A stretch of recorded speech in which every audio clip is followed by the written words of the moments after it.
നമസ്കാരം. 24ന്റെ വാർത്താ പ്രഭാതത്തിലേക്ക് എല്ലാ പ്രേക്ഷകർക്കും സ്വാഗതം. ഇന്ന് ജൂലൈ 18 കർക്കിടകം 3-ാം തീയതി.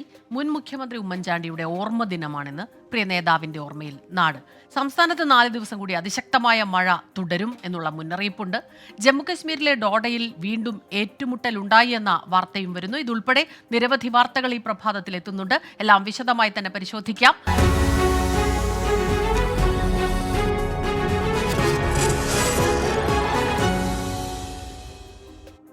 എല്ലാ പ്രേക്ഷകർക്കും ഒരു നല്ല ദിവസം ആശംസിക്കുന്നു. നമ്മൾ പ്രധാനപ്പെട്ട വാർത്തകളിലേക്ക് കടക്കുകയാണ്. ജമ്മു കശ്മീരിലെ ഡോഡയിൽ വീണ്ടും ഏറ്റുമുട്ടലുണ്ടായി. ശക്തമായ പ്രത്യാക്രമണം നടത്തി സംയുക്ത സേന. ഡോഡയിലെ വനമേഖലയിലാണ് ഭീകരരും സുരക്ഷാസേനയും തമ്മിൽ 2 തവണ വെടിവെപ്പുണ്ടായത്. രാധാകൃഷ്ണൻ ചേരുന്നുണ്ട് ഡൽഹിയിൽ നിന്ന് വിവരങ്ങളുമായി. ഇന്നലെയും നമ്മൾ കണ്ടതാണ് ഈ ഭീകരരുമായിട്ടുള്ള ഏറ്റുമുട്ടൽ. അതിൽ 4 സൈനികർക്ക് വീരമൃത്യു ഉണ്ടാകുന്നു. ഇന്നിപ്പോഴും വീണ്ടും ശക്തമായ ഏറ്റുമുട്ടൽ തുടരുന്നു എന്ന് വേണോ മനസ്സിലാക്കാൻ? ഭീകരരെ കണ്ടെത്താൻ വേണ്ടിയിട്ടുള്ള സുരക്ഷാ സേനയുടെ തിരച്ചിൽ കഴിഞ്ഞ 2 ദിവസമായിട്ട് തുടരുകയാണ്. ഈ വനമേഖലകൾ, ദേശാവനമേഖലകൾ കേന്ദ്രീകരിച്ചുകൊണ്ടാണ് ഈ ഭീകരർ ഒളിത്താവളം ഉണ്ടാക്കിയിരിക്കുന്നത് എന്നാണ് ഇപ്പോൾ സേന അറിയാൻ സാധിച്ചിരിക്കുന്നത്. ഇതിന്റെ അടിസ്ഥാനത്തിൽ ഈ വനമേഖലയിലെ ഉൾഭാഗങ്ങളിലേക്ക് എത്തി പരിശോധന നടത്താനാണ് ഇപ്പോൾ ശ്രമം തുടർന്നുകൊണ്ടിരിക്കുന്നത്. ഇങ്ങനെ ശ്രമം നടത്തുന്നതിനിടെയാണ് സംയുക്ത സേനയ്ക്ക് നേരെ ആക്രമണം ഭീകരരുടെ ഭാഗത്ത് നിന്ന് ഉണ്ടായത്. ശക്തമായിട്ടുള്ള പ്രത്യാക്രമണമാണ് സേന നടത്തിയിട്ടുള്ളത്.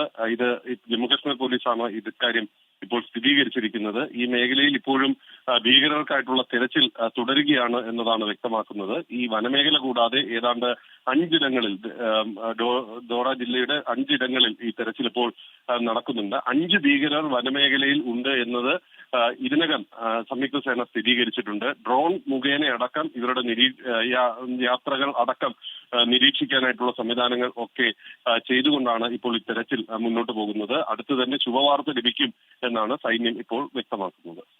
ഇപ്പോൾ ഈ 2 ദിവസമായി ഇങ്ങനെ തെരച്ചിൽ നടത്തുന്നു. ജില്ലയുടെ പല ഇടങ്ങളിലും വിവിധ മേഖലകളിലായി ഭീകരർ ഉണ്ട് എന്നുള്ള ഒരു വിവരം കൂടി വരുമ്പോൾ അവിടെ മറ്റ് സുരക്ഷാ മാർഗനിർദ്ദേശങ്ങളുണ്ടോ? സാധാരണക്കാരായ ജനങ്ങൾക്ക് ഏതെങ്കിലും തരത്തിലുള്ള സുരക്ഷാ ജാഗ്രതാ നിർദ്ദേശങ്ങളുണ്ടോ?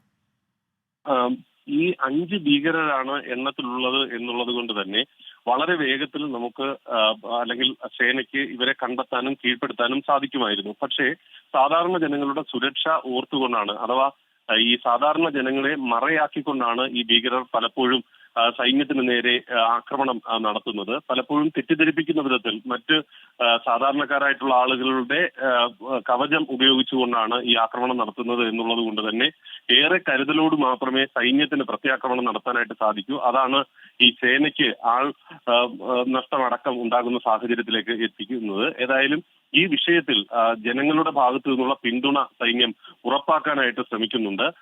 ഒപ്പം പ്രാദേശികമായിട്ട് ഏതെങ്കിലും വിധത്തിലുള്ള ഭീഷണി ഉണ്ടെങ്കിൽ അറിയിക്കണം എന്നതുൾപ്പെടെയുള്ള കാര്യങ്ങൾ ഈ സേന ഇന്നലെ മുതലുള്ള ദിവസങ്ങളിൽ ഈ നാട്ടുകാർക്ക് സന്ദേശമായി നൽകുകയും ചെയ്യുന്നുണ്ട്. ഏതായാലും ഭീകരരിൽ നിന്ന് കരുതിയിരിക്കാനായിട്ടുള്ള നിർദ്ദേശമാണ് ഇതുവഴി സംയുക്ത സേന നൽകുന്നത്.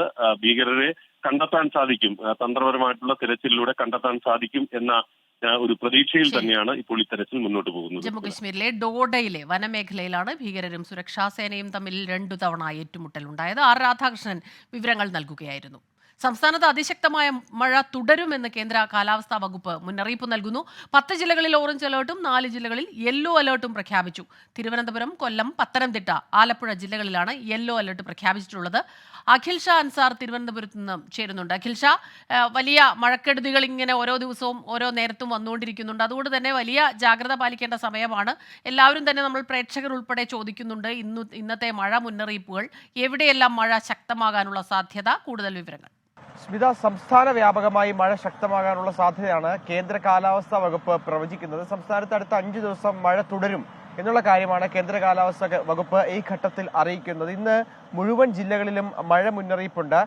തിരുവനന്തപുരം, കൊല്ലം, ആലപ്പുഴ, പത്തനംതിട്ട ജില്ലകളിൽ യെല്ലോ അലർട്ടാണ്. മറ്റുള്ള മുഴുവൻ ജില്ലകളിലും ഓറഞ്ച് അലർട്ട് പ്രഖ്യാപിച്ചിട്ടുണ്ട്. അതായത് അതിശക്തമായ മഴയ്ക്കും അതുപോലെ തന്നെ ശക്തമായ കാറ്റിനും ഇടിമിന്നലിനുമുള്ള സാധ്യതയാണ് കേന്ദ്ര കാലാവസ്ഥാ വകുപ്പ് നിലവിൽ ഈ ജില്ലകളിൽ പ്രവചിക്കുന്നത്. മറ്റൊരു കാര്യം, ഈ മഴയോടൊപ്പം തന്നെ ശക്തമായ കാറ്റിനും മോശം കാലാവസ്ഥയ്ക്കും സാധ്യതയുണ്ട് എന്നുള്ളത് കഴിഞ്ഞ ദിവസങ്ങളിലൊക്കെ നമ്മൾ പറഞ്ഞതാണ്. അതേ സ്ഥിതി തന്നെയാണ് നിലവിലും തുടരുന്നത്. അതുകൊണ്ട് തന്നെ ഇത്തരത്തിൽ മോശം കാലാവസ്ഥയ്ക്ക് സാധ്യതയുള്ളതിനാൽ കേരള, ലക്ഷദ്വീപ്, കർണാടക തീരങ്ങളിൽ മത്സ്യബന്ധനത്തിന് ഏർപ്പെടുത്തിയ വിലക്ക് അത് തുടരും. ഇനിയൊരു അറിയിപ്പുണ്ടാവുന്നത് വരെ മത്സ്യബന്ധനം പാടില്ല എന്നുള്ള കാര്യമാണ് കേന്ദ്ര കാലാവസ്ഥാ വകുപ്പ് അറിയിക്കുന്നത്. ഒപ്പം ഈ തീരദേശ പ്രദേശങ്ങളിൽ, പ്രത്യേകിച്ച് കേരള, തമിഴ്നാട് തീരങ്ങളിൽ ശക്തമായ തിരമാലയ്ക്കും കടലാക്രമണത്തിനുള്ള ഒരു സാധ്യത കാണുന്നുണ്ട്. അതുകൊണ്ട് തന്നെ തീരപ്രദേശത്ത് താമസിക്കുന്നവർ, മത്സ്യത്തൊഴിലാളികൾ കൂടുതൽ ജാഗ്രതരായിരിക്കണം എന്നുള്ള കാര്യവും വ്യക്തമാക്കുന്നുണ്ട്. എന്തായാലും സംസ്ഥാനത്ത് അടുത്ത 5 ദിവസം മഴ തുടരും എന്ന കാര്യമാണ് കേന്ദ്ര കാലാവസ്ഥാ വകുപ്പ് അറിയിക്കുന്നത്. പ്രത്യേകിച്ച് ഈ വടക്കൻ കേരള തീരം മുതൽ ഗുജറാത്ത് തീരം വരെ ന്യൂനമർദ്ദ പാത്തി നിലനിൽക്കുന്നുണ്ട്. 19-ാം തീയതിയോടുകൂടി ഒരു പുതിയ ന്യൂനമർദ്ദം കൂടി രൂപപ്പെടാനുള്ള സാധ്യതയും കേന്ദ്ര കാലാവസ്ഥാ വകുപ്പ് പ്രവചിക്കുന്നുണ്ട്. എന്തായാലും ഇതിന്റെയൊക്കെ അടിസ്ഥാനത്തിൽ സംസ്ഥാനത്ത് അടുത്ത 5 ദിവസം ശക്തമായ മഴയ്ക്കും കാറ്റിനും ഇടിമിന്നലിനുമുള്ള സാധ്യതയാണ് പ്രവചിക്കുന്നത്. സ്മിത. ശരി. അഖിൽ ഷാ അൻസാറാണ് തിരുവനന്തപുരത്ത് നിന്ന് ഈ വിവരങ്ങളുമായി നമുക്കൊപ്പം ചേർന്നത്. ചില പ്രദേശങ്ങളിൽ ശക്തമായ മഴക്കെടുതികൾ രൂക്ഷമായ സാഹചര്യത്തിൽ അവധി പ്രഖ്യാപിച്ചിട്ടുണ്ട്. അത് എവിടെയെല്ലാം എന്ന് നോക്കാം. കനത്ത മഴയെ തുടർന്ന് വയനാട് ജില്ലയിൽ പ്രൊഫഷണൽ കോളേജുകൾ ഉൾപ്പെടെയുള്ള വിദ്യാഭ്യാസ സ്ഥാപനങ്ങൾക്ക് ജില്ലാ കളക്ടർ ഇന്ന് അവധി പ്രഖ്യാപിച്ചു. മോഡൽ റെസിഡൻഷ്യൽ സ്കൂളുകൾക്ക് അവധി ബാധകമല്ല. കോഴിക്കോട് ജില്ലയിൽ ദുരിതാശ്വാസ ക്യാമ്പുകൾ പ്രവർത്തിക്കുന്ന 4 സ്കൂളുകൾക്ക് അവധിയുണ്ട്. Chevayur NGO quarters high school, Kozhikode IHRD technical higher secondary school, Kottooli GLP school, Muttoli ലോലയിൽ അങ്കണവാടി എന്നിവയ്ക്കാണ് അവധി പ്രഖ്യാപിച്ചിട്ടുള്ളത്. ഇനി മറ്റ് പ്രധാനപ്പെട്ട വാർത്തകളിലേക്ക് നമ്മൾ വന്നാൽ, ഇന്ന് ജനപ്രിയ നേതാവായിരുന്ന ഉമ്മൻചാണ്ടിയുടെ, മുൻ മുഖ്യമന്ത്രി ഉമ്മൻചാണ്ടിയുടെ 1-ാം വിയോഗ ദിനമാണിന്ന്. അദ്ദേഹം ഓർമ്മയായിട്ട് 1 വർഷം തികയും.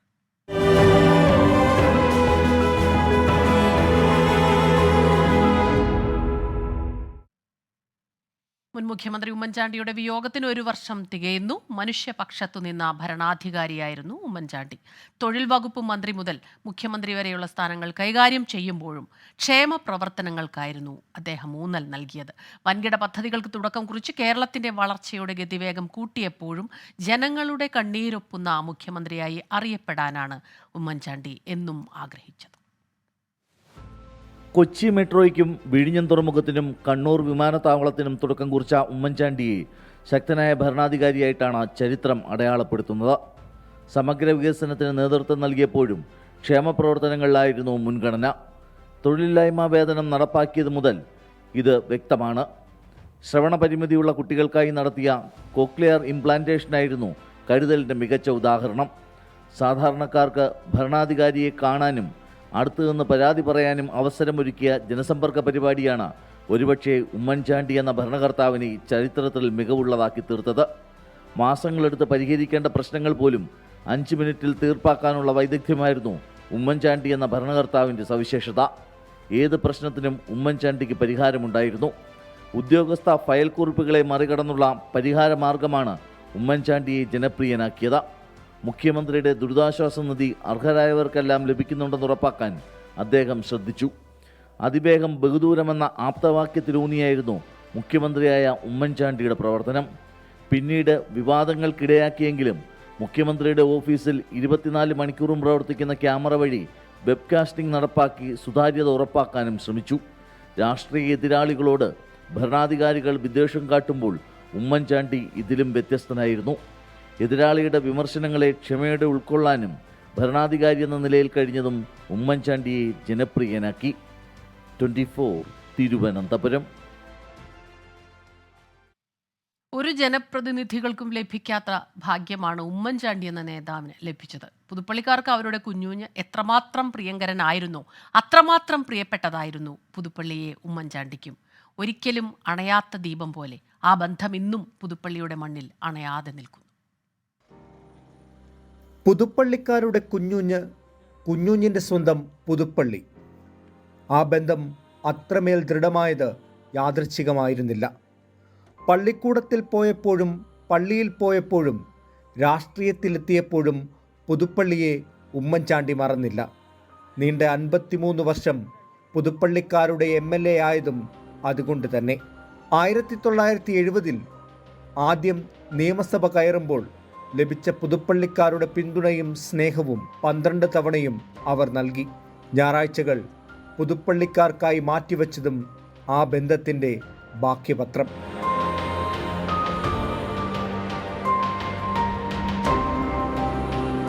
പുള്ളി ഞായറാഴ്ച ഇവിടെ വന്ന് പിന്നെ ആളുകളെല്ലാം കാണും. പിന്നെ ഒരു 10:30 തൊട്ട് പിന്നെ നമ്മുടെ കല്യാണം നടന്ന വീടുകൾ, മരണ വീട് വന്നാൽ ഏറ്റവും മസ്റ്റായിട്ട് ആദ്യം അവിടെയാണ് പോണേ.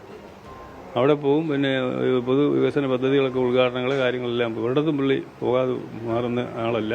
അങ്ങനെ എപ്പോഴും ജനങ്ങളോടൊപ്പം ഇഴുകിച്ചേർന്ന ഒരു ജനകീയ നേതാവായിരുന്നു. എനിക്ക് സാറ് തന്നിരിക്കുന്ന ഡ്യൂട്ടി എന്ന് പറഞ്ഞാൽ മെഡിക്കൽ സംബന്ധമായ ക്ലെയിമുകൾ ചെയ്യുക, ഈ ഡിസാസ്റ്റർ അലോട്ട്മെൻറ്റ് ചെയ്യിക്കുക, അങ്ങനെ പാവപ്പെട്ട വരുന്നവർക്കായിട്ടുള്ള കാര്യങ്ങളൊക്കെ ചെയ്തു കൊടുക്കുക. ഇതാണ് എന്നെ ഏൽപ്പിച്ചിരുന്നത്.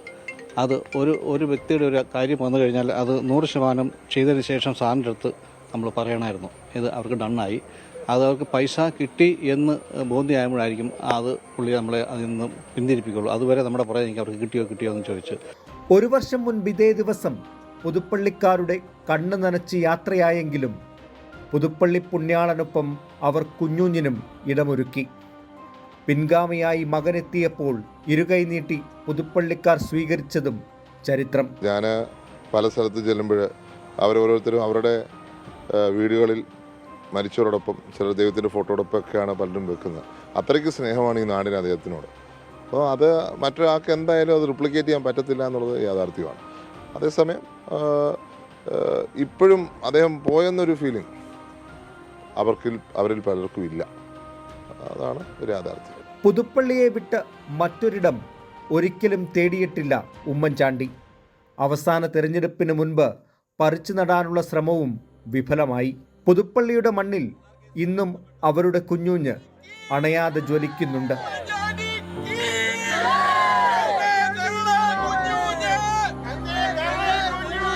Toby Johnson, 24, Kottayam. ചരിത്രത്തിലേക്കുള്ള ഒരു വിലാപയാത്രയായിരുന്നു അത്. മഴയും വിശപ്പും ദാഹവും മറന്ന് ജനനേതാവിനെ ഒരു നോക്കു കാണാൻ ജനങ്ങൾ കടൽ പോലെ ഒഴുകിയെത്തി. 30 മണിക്കൂർ എടുത്താണ് വിലാപയാത്ര തിരുവനന്തപുരത്ത് നിന്ന് പുതുപ്പള്ളിയിലെത്തിയത്.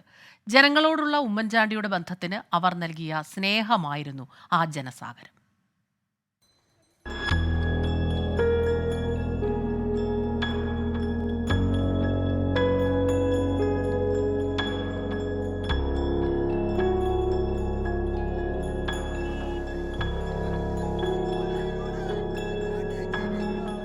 ആ രംഗങ്ങൾ മലയാളിക്കൊരിക്കലും മറക്കാനാകില്ല. വിലാപയാത്ര കടന്നുപോകുന്ന വഴികളിലൊക്കെയും ഉമ്മൻചാണ്ടിയെ അവസാനമായി കാണാൻ തടിച്ചുകൂടിയ 10,000-ങ്ങൾ. വാഹനത്തിന് പിന്നാലെ കരഞ്ഞുകൊണ്ടോടുന്ന അച്ഛനും മകനും, വാക്കുകൾ ഇടറി നിൽക്കുന്നവർ. ജനങ്ങൾക്കൊപ്പം എക്കാലത്തും നിലകൊണ്ട, അവരുടെ പ്രശ്നങ്ങൾക്ക് പരിഹാരം കാണാൻ രാഷ്ട്രീയത്തിനതീതമായി ആത്മാർത്ഥമായി ശ്രമിച്ച നേതാവിനോടുള്ള സ്നേഹവായ്പകളായിരുന്നു വിലാപയാത്രയിൽ ഉടനീളം കണ്ടത്.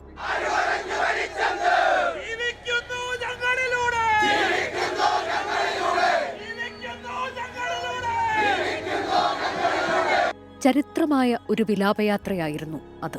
തിരുവനന്തപുരത്ത് നിന്ന് 2023 ജൂലൈ 19 രാവിലെ 7:30 പുറപ്പെട്ട വിലാപയാത്ര അന്നേ ദിവസം വൈകിട്ട് കോട്ടയത്തെത്തുമെന്നാണ് കരുതിയത്. എന്നാൽ ജനം കടലുപോലെ ഒഴുകിയെത്തിയതോടെ എല്ലാ കണക്കുകളും തെറ്റി. വിലാപയാത്ര 150 കിലോമീറ്റർ ദൂരം താണ്ടാനെടുത്തത് 30 മണിക്കൂർ. ജനങ്ങളോടുള്ള ഉമ്മൻചാണ്ടിയുടെ ബന്ധത്തിന് അവർ നൽകിയ പ്രതിഫലമായിരുന്നു ആ സ്നേഹാദരം.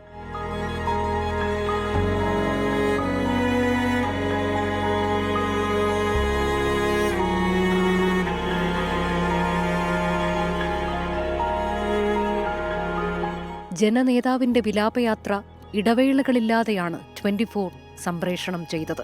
ഉള്ളുലയ്ക്കുന്ന കാഴ്ചകളായിരുന്നു എവിടെയും. സ്നേഹവും കാരുണ്യവും സഹാനുഭൂതിയുമായിരുന്നു ഉമ്മൻചാണ്ടി എന്ന നേതാവിനെ വ്യത്യസ്തനാക്കിയത്. മഴയെ അവഗണിച്ച് വിശപ്പും ദാഹവും മറന്ന് കണ്ണീരോടെ ജനം കാത്തുനിന്നത് അവരുടെ പ്രിയ നേതാവിനെ ഒരു നോക്കു കാണാനായിരുന്നു. ജനകീയത മുഖമുദ്രയാക്കിയ നേതാവിന് ജനങ്ങൾ നൽകിയ ഹൃദയാഭിവാദ്യമായിരുന്നു തീർത്തും വൈകാരികമായ ആ യാത്രയയപ്പ്.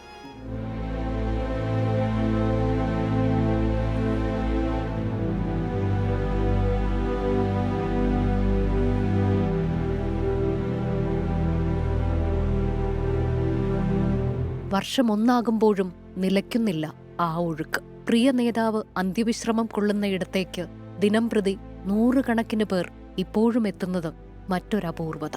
മരണശേഷവും മായ്ക്കാനാകാത്ത ജനകീയത. Research desk 24. പ്രിയ നേതാവിൻ്റെ ഓർമ്മകൾക്ക് മുൻപിൽ ഒരിക്കൽ കൂടി പ്രണാമം. ഇനി മറ്റൊരു പ്രധാനപ്പെട്ട വാർത്തയിലേക്ക് നമ്മൾ കടക്കുകയാണ്. കോഴിക്കോട് ബാലുശ്ശേരിയിൽ കരുമലയിൽ പിക്കപ്പ് വാൻ മറിഞ്ഞ അപകടമുണ്ടായി. നിയന്ത്രണം വിട്ട വാഹനം കീഴ്മേൽ മറിയുകയായിരുന്നു. പരിക്കേറ്റ ഡ്രൈവറെയും ക്ലീനറെയും ഡോർ കുത്തിപ്പൊളിച്ചാണ് പുറത്തെടുത്തത്. അഭിജിത്ത് മുഴക്കുന്ന് ചേരുന്നുണ്ട് കോഴിക്കോട് നിന്ന് വിവരങ്ങളുമായി. അഭിജിത്ത്, ഇതെപ്പോഴാണ് നടന്നത്? ഇരുട്ടാണ് ദൃശ്യങ്ങളിൽ. എപ്പോഴാണ് നടന്നത്? ഇപ്പോൾ അവരുടെ ഒരു ആരോഗ്യനില എന്താണ്?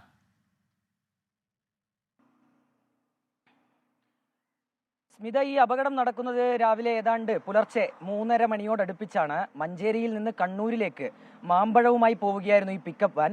ഈ കരുമല വളവിൽ എത്തിയപ്പോഴാണ് വാഹനം നിയന്ത്രണം വിട്ട് ഒരു വയലിലേക്ക് മറിഞ്ഞത്. അവിടെയുള്ളൊരു തെങ്ങിൽ തട്ടി ഈ വാഹനം നിൽക്കുകയായിരുന്നു.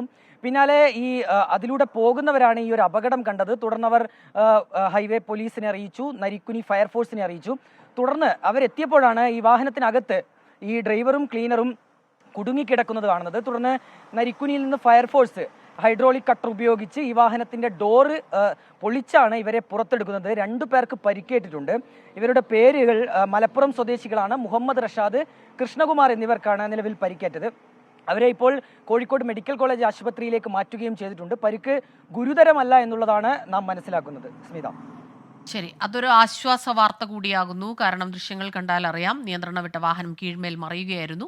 ഡ്രൈവർക്കും ക്ലീനർക്കുമാണ് പരിക്കേറ്റത്. ഡോർ കുത്തിപ്പൊളിച്ചാണ് അവരെ പുറത്തെടുത്തത്.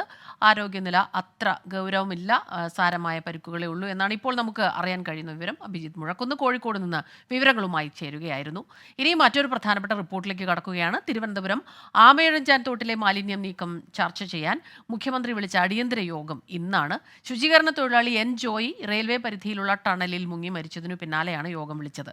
രാവിലെ 11:30 ഓൺലൈനായാണ് യോഗം ചേരുന്നത്. 7 വകുപ്പുകളുടെ മന്ത്രിമാരും തിരുവനന്തപുരം കോർപ്പറേഷൻ മേയറും യോഗത്തിൽ പങ്കെടുക്കും. ചീഫ് സെക്രട്ടറി ഉൾപ്പെടെയുള്ള ഉന്നത ഉദ്യോഗസ്ഥരും റെയിൽവേ ഡിവിഷണൽ മാനേജറും യോഗത്തിലുണ്ടാകും. റെയിൽവേ പരിധിയിലുള്ള 117 മീറ്ററിലെ മാലിന്യം നീക്കം ചെയ്യുന്നതുമായി ബന്ധപ്പെട്ട് റെയിൽവേയും കോർപ്പറേഷനും തമ്മിൽ തുടരുന്ന തർക്കവും യോഗത്തിൽ ചർച്ചയാകും. മാലിന്യം പേറുന്ന തോടുകളും പുഴകളും. 24 വാർത്താ പരമ്പര കണ്ണു തുറക്കൂ കാണൂ.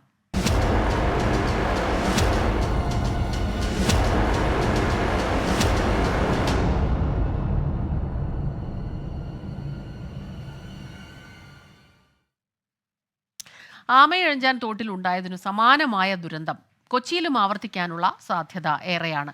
മുല്ലശ്ശേരി കനാലിലെ മാലിന്യവും ചെളിയും നീക്കം ചെയ്യാൻ കോർപ്പറേഷൻ പലതവണ ആവശ്യപ്പെട്ടിട്ടും റെയിൽവേ തയ്യാറായിട്ടില്ല.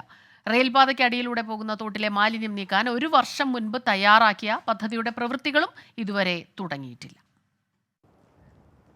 ആമയിഴഞ്ചാൻ തോട്ടിലുണ്ടായതുപോലെ ഒരു ദുരന്തം ഏത് നിമിഷവും ഉണ്ടാകാവുന്ന അവസ്ഥയിലാണ് കൊച്ചിയിലെ മുല്ലശ്ശേരി കനാലിൻ്റെ അവസാന ഭാഗം. നഗരത്തിലൂടെ ഒഴുകിയെത്തുന്ന മുഴുവൻ മാലിന്യങ്ങളും റെയിൽവേയോട് ചേർന്നുള്ള പാലത്തിനടിയിലാണ് കെട്ടിക്കിടക്കുന്നത്. കൊച്ചി നഗരത്തിലെ വെള്ളക്കെട്ട് ഒഴിവാക്കാൻ നടക്കുന്ന മുല്ലശ്ശേരി കനാൽ റോഡ് നവീകരണത്തോടൊപ്പം പൂർത്തിയാക്കേണ്ടതാണ് റെയിൽവേ കനാലിന്റെ ശുചീകരണവും. ഓപ്പറേഷൻ ബ്രേക്ക് ത്രൂ പദ്ധതിയിലൂടെ മുല്ലശ്ശേരി കനാൽ നവീകരണം നടക്കുന്നുണ്ടെങ്കിലും റെയിൽവേ ഒന്നും ചെയ്യാൻ തയ്യാറല്ല. മറ്റ് കനാലുകളിലെ ആഴം കൂട്ടി ചെളിവാരി മാറ്റുമ്പോഴും സൗത്ത് റെയിൽവേ സ്റ്റേഷന് സമീപത്തെ റെയിൽവേ പാളങ്ങൾക്കടിയിലൂടെ പോകുന്ന കനാൽ നവീകരിക്കാനോ ചെളിവാരി മാറ്റാനോ എത്ര പറഞ്ഞിട്ടും റെയിൽവേ കേൾക്കുന്നില്ല.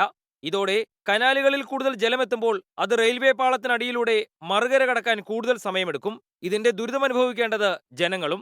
ജില്ലാ കളക്ടർ ഉൾപ്പെടെയുള്ളവർ യോഗങ്ങളിൽ ആവശ്യപ്പെടുമ്പോഴും എല്ലാം ശരിയാക്കാമെന്ന പതിവ് മറുപടി മാത്രമാണ് കൊച്ചിയിൽ റെയിൽവേ നൽകുന്നത്. റെയിൽവേ യാർഡിൽ നിന്ന് പുറന്തള്ളുന്ന മാലിന്യം ഉൾപ്പെടെ ഈ കനാലിലേക്കാണ് ഒഴുകിയെത്തുന്നത്. റെയിൽവേയുടെ കനാൽ നവീകരണത്തിന് 1 വർഷം മുൻപ് പദ്ധതി തയ്യാറാക്കിയിരുന്നു.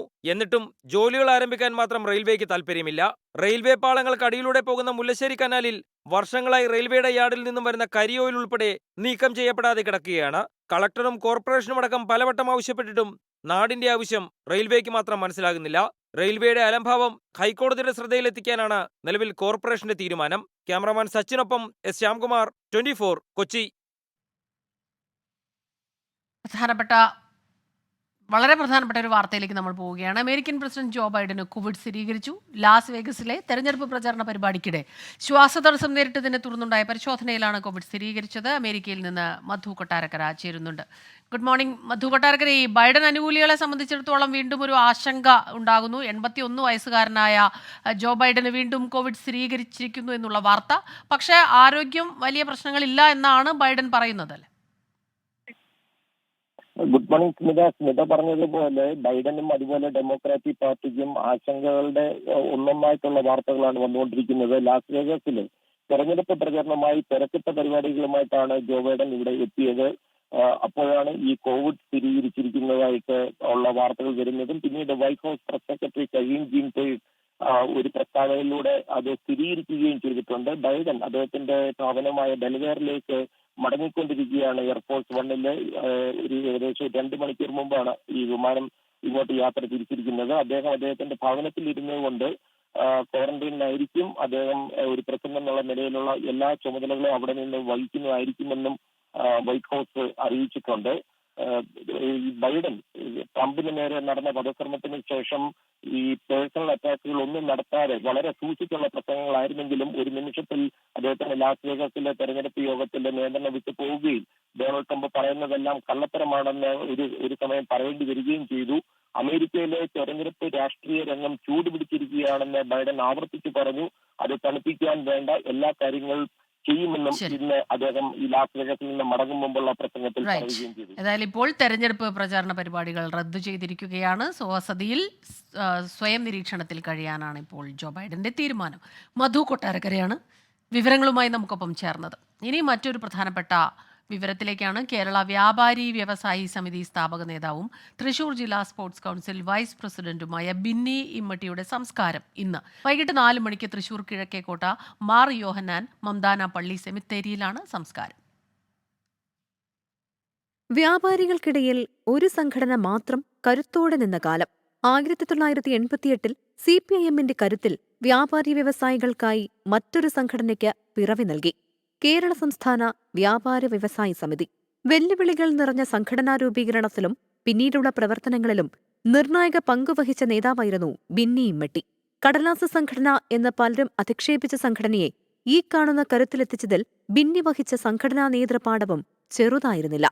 വ്യാപാരി വ്യവസായി സമിതി സംസ്ഥാന പ്രസിഡന്റ്, സെക്രട്ടറി, ട്രഷറർ എന്നീ നിലകളിൽ പ്രവർത്തിച്ച ബിന്നി നിലവിൽ സംസ്ഥാന എക്സിക്യൂട്ടീവ് കമ്മിറ്റി അംഗമാണ്. CPIM തൃശൂർ ഏരിയ കമ്മിറ്റി അംഗവും തൃശൂർ ജില്ലാ സ്പോർട്സ് കൗൺസിൽ വൈസ് പ്രസിഡന്റുമാണ്. സംസ്ഥാന ചുമട്ടുതൊഴിലാളി ക്ഷേമ ബോർഡ് അംഗം, പൗൾട്രി ഫാമേഴ്സ് ട്രേഡേഴ്സ് സമിതി സംസ്ഥാന പ്രസിഡന്റ്, വ്യാപാരി വ്യവസായി കോൺഫെഡറേഷൻ ജനറൽ കൺവീനർ, തൃശൂർ ശിശുക്ഷേമ ജില്ലാ കൗൺസിൽ എക്സിക്യൂട്ടീവ് അംഗം, നാസിക് ഡോൾ ഓണേഴ്സ് സമിതി സംസ്ഥാന രക്ഷാധികാരി, റഗ്ബി അസോസിയേഷൻ തൃശൂർ രക്ഷാധികാരി തുടങ്ങിയ സംഘടനകളുടെ ഭാരവാഹിയാണ്. പരേതരായ ജോസഫും മേരിയുമാണ് മാതാപിതാക്കൾ. 24 തൃശൂർ. പക്ഷിപ്പനി പ്രതിരോധത്തിന്റെ ഭാഗമായി ആലപ്പുഴ ജില്ലയിൽ 8 മാസത്തേക്ക് താറാവ്, കോഴി എന്നിവയുടെ വളർത്തലും വിപണനവും പൂർണ്ണമായി നിരോധിക്കാനാണ് സർക്കാരിന്റെ ആലോചന. പക്ഷിപ്പനിയെ തുടർന്ന് കഴിഞ്ഞ 3 മാസമായി താറാവ് കർഷകർ ദുരിതത്തിലാണ്. വലിയ തുക വായ്പയെടുത്ത് താറാവ് കൃഷി ചെയ്ത ചമ്പക്കുളം സ്വദേശി കൊച്ചുമോനും കുടുംബവും ഇനി എന്തു ചെയ്യണം എന്നറിയാത്ത അവസ്ഥയിലാണ്. കുട്ടനാട്ടിലെ താറാവും താറാവിൻ വിഭവങ്ങളും നമുക്ക് ഏറെ പ്രിയപ്പെട്ടതാണ്. പക്ഷെ കുട്ടനാട്ടിലെ സാധാരണ കർഷകൻ അവർ അനുഭവിക്കുന്ന ജീവിതവും ജീവിതാവസ്ഥയുടെ യാഥാർത്ഥ്യവും ഇതാണ്.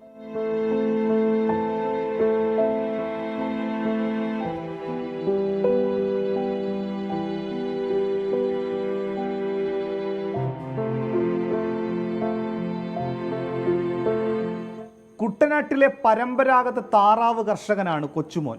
വർഷങ്ങളായി താറാവ് കൃഷി ചെയ്യുന്നുണ്ടെങ്കിലും ഈ തകര ഷീറ്റ് മറച്ച വീട്ടിൽ നിന്നും ഒരു മോചനമുണ്ടായിട്ടില്ല. അടച്ചുറപ്പില്ലാത്ത ചെറിയ മഴ പെയ്താൽ പോലും വെള്ളം കയറുന്ന ഇവിടെയാണ് കൊച്ചുമോനും ഭാര്യ ഗ്രേസിയും 2 പെൺമക്കളും താമസിക്കുന്നത്. ഓരോ സീസണിലും പ്രതീക്ഷയോടെ വായ്പ എടുത്ത പണം കൊണ്ട് താറാവിൻ കുഞ്ഞുങ്ങളെ വളർത്തി വിൽപ്പനയ്ക്ക് പറ്റുന്ന നിലയിലെത്തിക്കും. എന്നാൽ പക്ഷിപ്പനി എത്തുന്നതോടെ എല്ലാ കണക്കുകൂട്ടലുകളും തെറ്റും. ഇത്തവണ കൊച്ചുമോന്റെ 7500 താറാവുകളെയാണ് പക്ഷിപ്പനിയെ തുടർന്ന് കൊന്നൊടുക്കിയത്. വായ്പ എടുത്തതും കടം മേടിച്ചതുമായ 10 ലക്ഷത്തോളം രൂപ ചെലവാക്കിയായിരുന്നു താറാവ് കൃഷി. താറാവ് മേഖലയിൽ നിന്നൊക്കെ എന്തെങ്കിലും കിട്ടുവാണെങ്കിൽ എന്തെങ്കിലുമൊക്കെ ഒപ്പിച്ച് ചെയ്യാന്നുള്ളതാണ് കൂടുതലായിരുന്നത്. അതെല്ലാം ഈ പരുവത്തിലായി. ഇതിപ്പോൾ ഈ പരുവത്തിൽ തന്നെ ഇങ്ങനെ കിടക്കും. അല്ലാതെ വേറെ ഒരു മാർഗവും നമ്മുടെ ഇല്ല. പിള്ളേരെ പഠിപ്പിക്കാൻ വിടണോ ഇതുണ്ടാക്കാൻ നടക്കുന്നു, ആ ഒരു സ്ഥിതിയിലാണ് ഇപ്പോൾ കിടക്കുന്നത്. ഏക വരുമാനം നിലച്ചതോടെ ആശങ്കയിലാണ് കുടുംബം. താറാവ് കൃഷി ഒന്നുകൂടെ ആയി വരണം എന്നുവെച്ചാൽ നമ്മുടെ ജീവിതമാർഗ്ഗം അതാണ്. അതിൽ നിന്നെന്തെങ്കിലും വരുമാനം ഉണ്ടായാലും നമുക്കൊരു പെരയാണേലും വെക്കാൻ പറ്റുന്നത്. ഞങ്ങൾ ഈ 2 പെൺപിള്ളേരുമായിട്ട് കിടക്കുന്ന പെരയാണിത്. ഇത് നമുക്ക് വലിയ ഇതൊന്നും ഇല്ല. പിന്നെ 10 വർഷമായിട്ട് ഇതിൽ തന്നെയാണ് താമസിച്ചുകൊണ്ടിരിക്കുന്നത്. 18-ലെ വെള്ളപ്പൊക്കം തൊട്ട് പിന്നെ ഇത് ആപ്പാടെ പോയിരിക്കുകയാണ്. ഇനിയും എങ്ങനെ മുന്നോട്ട് പോകുമെന്ന് ഞങ്ങൾക്ക് അറിയത്തില്ല. മൂത്ത മകൾ സോന ഇത്തവണ 10ാം ക്ലാസ്സിലാണ്. ആവശ്യത്തിന് വേണ്ട ഒരു പഠന സൗകര്യം പോലും ഒരുക്കാൻ പറ്റാത്തതിന്റെ സങ്കടമുണ്ട് കൊച്ചുമോന്. ഇപ്പുറത്തുനിന്ന് ഒരാൾ പഠിച്ചാൽ അപ്പുറത്തിന് നമുക്ക് പഠിക്കാൻ പറ്റത്തില്ല. ഒച്ച കേൾക്കുന്ന കാരണം അങ്ങോട്ടും ഇങ്ങോട്ടും എന്ത് TV വെച്ചാലും ഫാൻ ഇട്ടാലും എല്ലാം ഒച്ചയാണ്. അപ്പം ഇങ്ങോട്ട് കേൾക്കുന്ന കാരണം നമുക്ക് കോൺസെൻട്രേറ്റ് ചെയ്യാൻ പറ്റത്തില്ല അധികം. അതിൻ്റെ ഒരു ബുദ്ധിമുട്ടുണ്ട്. ഇത് കൊച്ചുമോന്റെ മാത്രം അവസ്ഥയല്ല. ആലപ്പുഴ ജില്ലയിൽ 500-ലധികം വരുന്ന താറാവ് കർഷകരുണ്ട്. കൊന്നൊടുക്കിയ താറാവിന്റെ നഷ്ടപരിഹാരം പോലും ലഭിക്കാത്തവർ. ഇതിനിടെ കടുത്ത നിയന്ത്രണം കൂടി എത്തുന്നതോടെ താറാവ് കർഷകർക്ക് അത് ഇരുട്ടടിയാകും. ഷിബിൻ ബഷീറിനൊപ്പം മനീഷ് മഹിബാൽ, 24 ആലപ്പുഴ. തേനിന്റെ മധുരമാണ് ഡ്രാഗൺ ഫ്രൂട്ടിന്. ഒരു തവണ കഴിച്ചു നോക്കിയവർക്ക് വീണ്ടും കഴിക്കാൻ തോന്നുന്ന അത്രയും രുചി. അങ്ങനെയുള്ള ഡ്രാഗൺ ഫ്രൂട്ടിന്റെ കലവറയായി മാറിയിരിക്കുകയാണ് കോഴിക്കോട് പെരുവയൽ തച്ചോലത്തുമല. കർഷകനായ അലിയാണ് 70 സെന്റിൽ ഡ്രാഗൺ ഫ്രൂട്ടിന്റെ മധുരം നിറച്ചത്. എല്ലാ കൃഷികളും ചെയ്ത് തഴക്കമുണ്ടെങ്കിലും 1 വർഷം മുമ്പാണ് പെരുവയൽ സ്വദേശിയായ അലി ഡ്രാഗൺ ഫ്രൂട്ട് കൃഷി ആരംഭിച്ചത്. 8 മാസത്തെ പരിചരണത്തിൽ മികച്ച വിളവ്.